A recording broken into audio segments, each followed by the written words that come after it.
دوستو، اولیاء اللہ، صوفیاء، اللہ کے نیک بندے، اللہ تعالیٰ نے اس امت کو یہ اعزاز عطا فرمایا ہے۔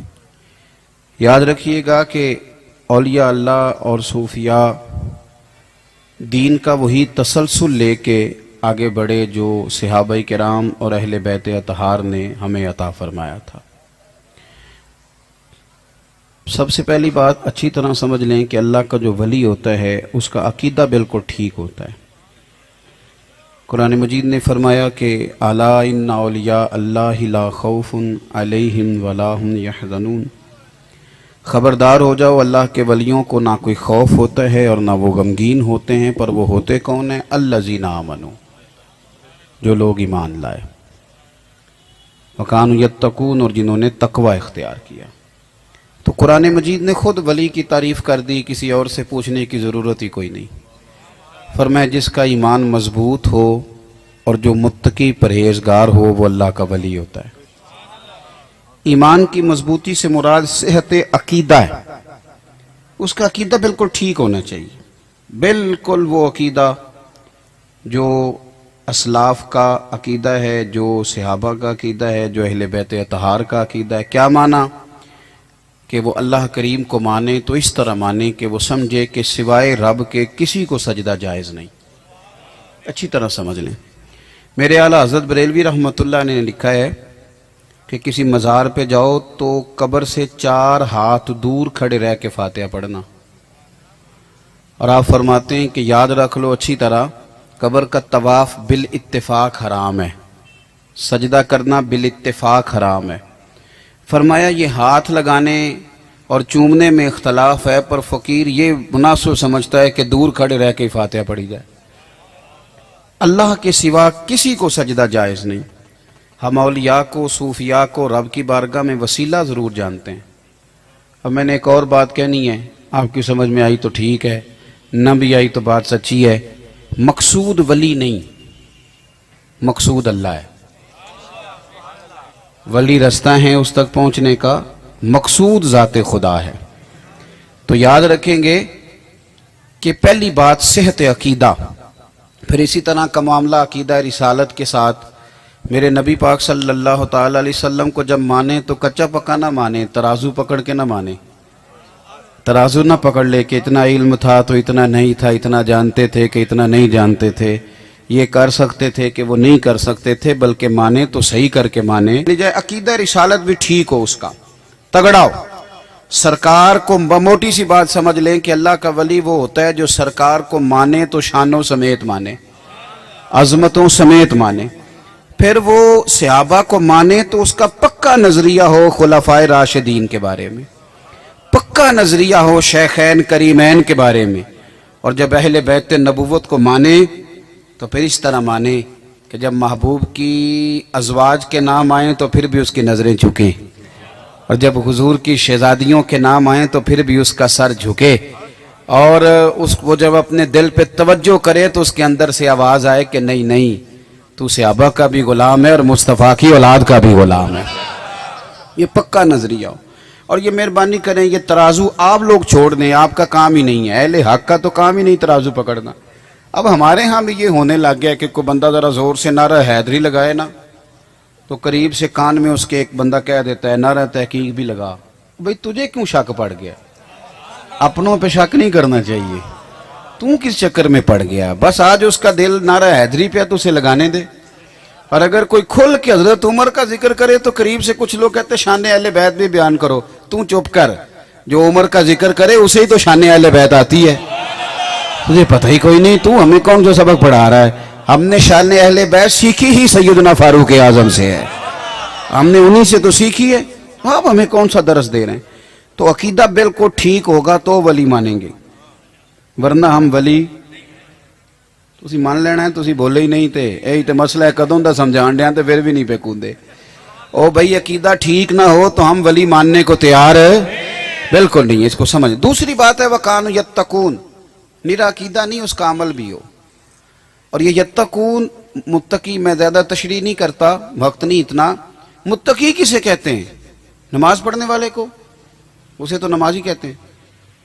حج کرنے والے کو کیا کہتے ہیں؟ حاجی۔ تو متقی کسے کہتے ہیں؟ تو جتنی شروحات ہیں کتب احادیث پر، جتنا لوگوں نے لکھا ہے، اس کا اگر سادہ ترجمہ آپ کے پاس عرض کروں تو متقی نیکی کرنے والے کو نہیں کہتے، متقی گناہ سے بچنے والے کو کہتے ہیں۔ جو دیکھیں نا، اعلیٰ حضرت رحمت اللہ علیہ نے جو شرطیں لکھی ہیں نا، 4 شرطیں ہیں اگر کسی کا بیعت ہونا ہو تو۔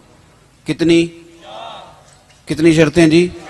ایک تو فرماتے ہیں کم از کم ایک بات اچھی طرح سمجھ لو کہ اس بندے کا عقیدہ کھرا ہونا چاہیے، عقیدے کا کچا نہ ہو، پکا۔ اور دوسری بات، اتنا ضرور اس کے پاس علم ہو کہ جو ضروری مسائل ہے نا پاکی پلیدی کے، حلال حرام کے، وہ تو اسے آتے ہوں۔ میری بات کی سمجھ آ رہی ہے؟ یہ اکثر پتہ ہے گدیوں پہ بیٹھے لوگ علماء کی مخالفت کیوں کرتے ہیں؟ کہہ دوں کیوں پریشان ہوندے ہو؟ ویڈیو تے میری بھی بندی ہے، اب میں نو آکھن دیو نا تسی، یہ گدیوں والے علماء کی مخالفت پتہ کیوں کرتے ہیں؟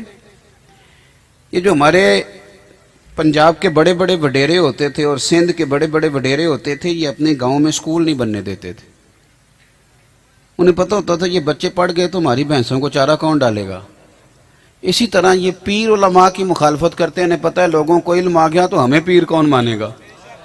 لہٰذا یہ اصل میں نا اپنی جہالت پرموٹ کرنے کے لیے علم کی مخالفت کرتے ہیں، ورنہ میرے نبی پاک نے تو فرمایا میری وراثت ہی علم ہے۔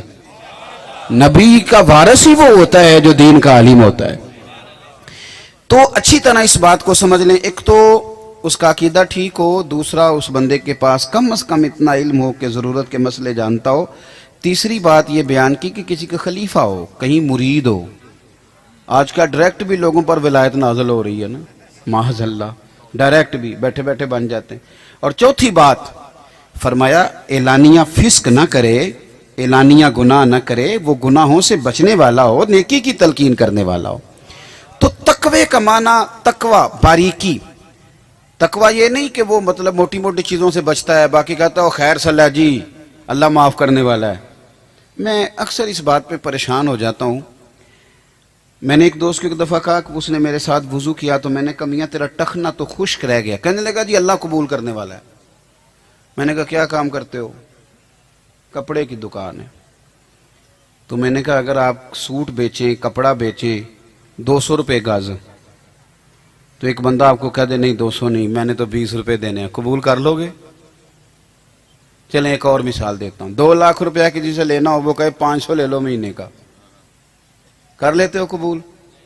بھئی اپنی دفعہ ہو تو کہتے ہو نہیں ہر شے ٹھیک ہو تو قبول کرتا ہوں، تو نماز روزے کی دفعہ فٹافٹ کہہ دیتے ہو اللہ قبول کر لے گا، خود نہیں قبول کرتے کوئی بھی ایسا معاملہ۔ تو صحیح کریں نا، صحیح کر کے، میرے نبی پاک علیہ السلام نے فرمایا اونٹ کھلا چھوڑ کے رب پہ بھروسہ نہ کر، اونٹ باندھ کے رب پر بھروسہ کر، اسباب پورے کر، پھر اللہ پہ چھوڑ۔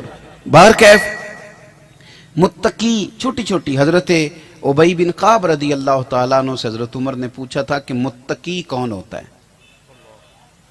تو حضرت ابی بن کعب کہنے لگے حضور کبھی آپ نے کھلا لباس پہنا ہوا ہو، عرب کے لوگ جبہ پہنتے تھے نا، کھلا لباس، کرتا بھی پہنتے تھے، ذرا کھلا پہنتے تھے، یہ پردہ اس میں زیادہ ہوتا ہے، آپ نے کھلا لباس پہنا ہو اور آپ تنگ رستے سے گزر رہے ہوں، ادھر بھی جھاڑیاں ہوں ادھر بھی جھاڑیاں ہوں، کیسے گزریں گے؟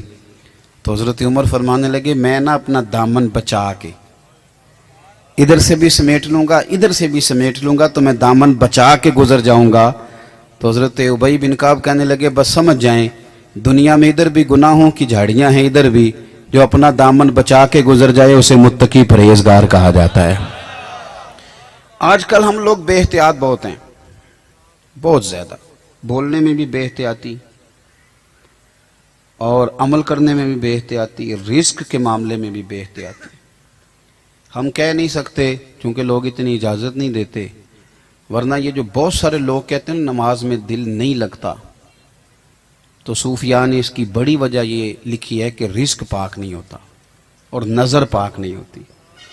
رزق اور نظر دونوں چیزیں پاک ہو جائیں تو پھر عبادت میں دل لگتا ہے۔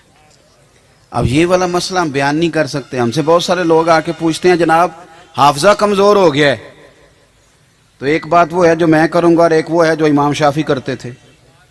میں تو اسے اگر نسخہ بتاؤں گا تو کہوں گا بادام کھایا کر، وظیفہ پوچھے گا تو کہوں گا سنکریو کا فلا تنسا الا ماشاء اللہ، اسے پڑھا کر۔ لیکن امام شافعی سے کسی نے کہا تھا حضور حافظہ کمزور ہو گیا، تو آپ فرمانے لگے گناہ چھوڑ دے، اس لیے کہ گناہوں کی نوست جب چڑھتی ہے تو یہ حافظے لے جاتی ہے، پھر انسان کمزور پڑ جاتا۔ تو زندگی محتاط گزارے میرے بھائی، تھوڑا سا۔ اور ایک اور بات بھی، جو لوگ غیر محتاط ہوتے ہیں یہ بیچارے بیمار ہو جاتے ہیں، نفسیاتی مریض ہو جاتے ہیں۔ یہ لوگ جھوٹ بول کے کاروبار کرتے ہیں نا، 4 5 موبائل رکھے ہوئے ہیں۔ ایک بندے نے فون کیا تو اس کو کوئی اور کہانی سنائی، دوسرے نے فون کیا تو کوئی اور کہانی سنائی، تیسرے نے فون کیا تو اس کو تیسری سنا دی۔ یقین کریں بیچارے سو بھی نہیں پاتے، نیند بھی ڈھب سے نہیں آتی۔ کیوں؟